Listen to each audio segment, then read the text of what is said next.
Frère El Hadj Amadou, Mesdames, Messieurs les journalistes, Mesdames, Messieurs les participants, au nom de la coalition Takku Wallu Sénégal, nous voudrons vous remercier de votre forte présence. L'essentiel, je pense, de cette déclaration de presse a été plus ou moins résumé par Maître El Hadj Amadou Sall. Comme vous l'avez suivi, après avoir été menacé publiquement dans son fief politique, chez lui à Agnam, dans le département de Matam, par le Premier ministre Ousmane Sonko, dont certains de ses partisans ont exprimé publiquement le souhait de ne pas avoir dans ce pays, c'est-à-dire au Sénégal, je le cite, des opposants milliardaires, ce qui explique très largement la purge entamée. Monsieur Mamadou Ngom Di Farba fait l'objet actuellement d'une demande de levée de son immunité parlementaire pour devoir faire face, semble-t-il, à une procédure judiciaire dont il ignore tout. Sur cette procédure envisagée à son encontre, celui-ci ne dispose d'aucune information préalable, ni contradictoire, ni vérifiée sur les allégations du parquet. Ça, au moins, c'est une évidence dans ce dossier. Il faut tout de même admettre que dans un état de droit, c'est grave, surtout dans un état de démocratie. Une telle démarche est simplement inacceptable et contraire à la loyauté qui doit présider à la procédure pénale. La procédure pénale aborde les stratagèmes, les louvoiements et l'esprit de malice et repose sur une information préalable des faits reprochés aux prévenus, sur la présomption d'innocence, sur le respect des droits de la défense, l'un des droits essentiels à un procès équitable, apte à assurer à la personne suspectée ou poursuivie la garantie contre l'arbitraire.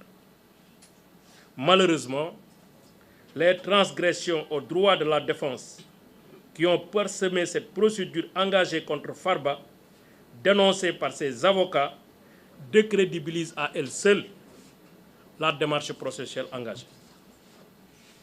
La première transgression dans ce dossier est l'intrusion de l'exécutif dans le judiciaire. Cette procédure fait suite à une commande du Premier ministre Ousmane Sonko. Pour preuve, c'est le procureur du parquet financier auprès du ministère de la Justice qui sollicite la levée de l'immunité parlementaire du député Farba Ngom. Ce n'est pas une institution judiciaire de jugement qui, après avoir apprécié des faits, estime devoir élargir son enquête ou son instruction à des personnes, ce qui aurait pu être le cas. À ce jour, aucun juge d'instruction n'a été saisi. La deuxième transgression est relative aux perquisitions violentes au verger du sieur Farba Ngom à Diamniadio, ayant fait l'objet d'un procès-verbal constat d'huissier. C'était un peu vers avril-mai 2024. Qui était derrière cette perquisition, alors qu'aucun juge d'instruction n'a été saisi à ce jour, alors surtout que, selon le parquet, les rapports de la CENTIF n'ont été transmis au parquet qu'au mois de décembre 2024. Quelle est l'autorité judiciaire ou de police qui avait donné l'instruction de mener ces perquisitions illégales? Pourquoi, depuis lors, aucune autorité judiciaire n'a pris en charge le règlement de cette forfaiture? Voilà autant de questions sur lesquelles Farba Ngom est en droit d'avoir des réponses. Cette illégalité manifeste, dont l'objectif était d'agir par surprise pour se préconstituer des éléments de preuve contre Farba Ngom, est une autre transgression grave. Elle n'obéit à aucune règle de loyauté, d'honneur et surtout de probité de la procédure pénale, qui doit mettre au cœur de son action le respect des droits de l'individu et surtout préserver la dignité de la justice dans sa démarche de tous les jours. Ces démarches maladroites atteste de l'innocence de Farba Ngom, à qui il ne serait reproché finalement que son appartenance à un parti d'opposition dont il est l'un des illustres membres. Farba Ngom n'a commis aucune faute délictuelle, sauf gagner la région de Matam. C'est peut-être ça son seul crime de lèse-majesté. Farba Ngom n'a jamais géré de fonds de deniers publics. Farba Ngom n'a jamais obtenu ou conclu de marché public. Il n'a jamais reçu de fonds de l'État du Sénégal. Il n'a jamais été entendu par la police, encore moins par la CENTIF. Aucun élément ne lui a été communiqué sur les faits qui lui sont reprochés. Il ne pouvait en être autrement, car il n'existe aucune infraction à la loi pénale commise par M. Mouhamadou Ngom Farba. Il s'agit pour nous, pour la coalition Takku Wallu Sénégal, d'un acharnement procédural accompagné d'une tentative d'asphyxie financière, foncière et fiscale, et surtout d'étranglement fiscal, en raison d'enquêtes fiscales engagées cumulativement aux poursuites pénales. Au moment où je vous parle, les 3 sociétés de Farba Ngom font l'objet d'enquêtes fiscales. Ça aussi, c'est une information. La SCI ABA, la SCP Sucre, la SCP Tidjania font l'objet aujourd'hui d'une enquête fiscale.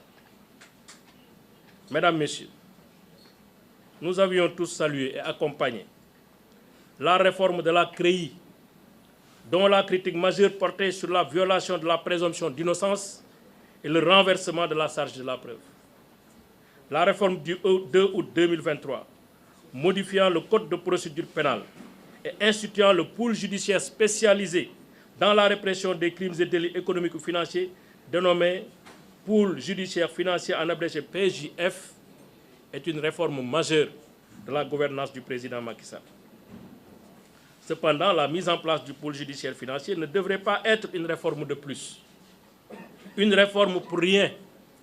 Une réforme à l'issue de laquelle les droits de la défense continueront à être sacrifiés aux grandes dames de la crédibilité de l'institution judiciaire.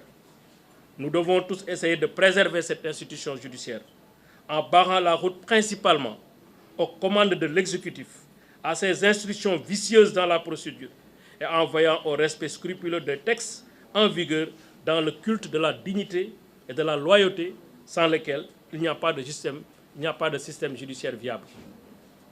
Pour cela, il nous faut mettre les procédures de reddition de comptes au-dessus des actions de règlement de compte, très loin des règlements de compte, devrais-je dire. La justice ne peut pas et ne doit pas accepter d'être une institution de règlement de compte. Nous voulons ici, dans ce pays, une justice libre, indépendante et impartiale, mais pas un instrument de vengeance déguisé en justice. Mesdames, Messieurs, au vu des observations qui précèdent, il nous semble évident que l'Assemblée nationale devrait purement et simplement rejeter la demande de levée de l'immunité parlementaire formulée par le parquet, qui n'est ni sérieuse ni sincère. L'Assemblée n'a été saisie que par une simple lettre du parquet financier. Aucun fait sérieux n'a été articulé, si ce n'est des allégations, des affirmations, des déclarations non étayées. Aucune pièce pouvant fonder la conviction de l'Assemblée nationale n'a été produite à l'appui de la demande de levée de l'immunité parlementaire de Farba Ngom. Ça, d'ailleurs, le vice-président du groupe a en attesté. Hier, la présidente du groupe a fait un point de presse pour dire que dans ce dossier, à part la lettre, il n'y a rien. À part la lettre du parquet, il n'y a absolument rien. Il n'y a aucun rapport, il n'y a aucun élément, il n'y a aucun débit de preuve pouvant fonder légitimement une levée de l'immunité parlementaire. Or, il est vrai, même si l'Assemblée nationale n'est pas une instance devant juger du bien fondé des greffes articulées à l'encontre d'un député, en tant que deuxième institution de la République, elle doit être en mesure de pouvoir objectivement apprécier le caractère sérieux, loyal et sincère de la demande. C'est cela une demande sans arrière-pensée politique. C'est pourquoi les conditions objectives de levée de l'immunité parlementaire n'étant pas réunies, l'Assemblée nationale, les députés du Sénégal devraient éviter de piétiner leur propre statut et surtout fragiliser leur protection qui vise la préservation de l'un des principes les plus importants de la vie parlementaire, l'inviolabilité du mandat de député. L'Assemblée nationale de rupture annoncée et que nous attendons à ce jour est concrètement devant ses responsabilités, d'être une institution qui veille à la protection de ses membres. Une assemblée de rupture, c'est d'abord une assemblée qui se fait respecter et qui fait respecter les droits de ses membres. Aucun fait sérieux n'a été articulé à l'appui de la demande de levée de l'immunité parlementaire. Par voie de conséquence, cette demande devrait être rejetée.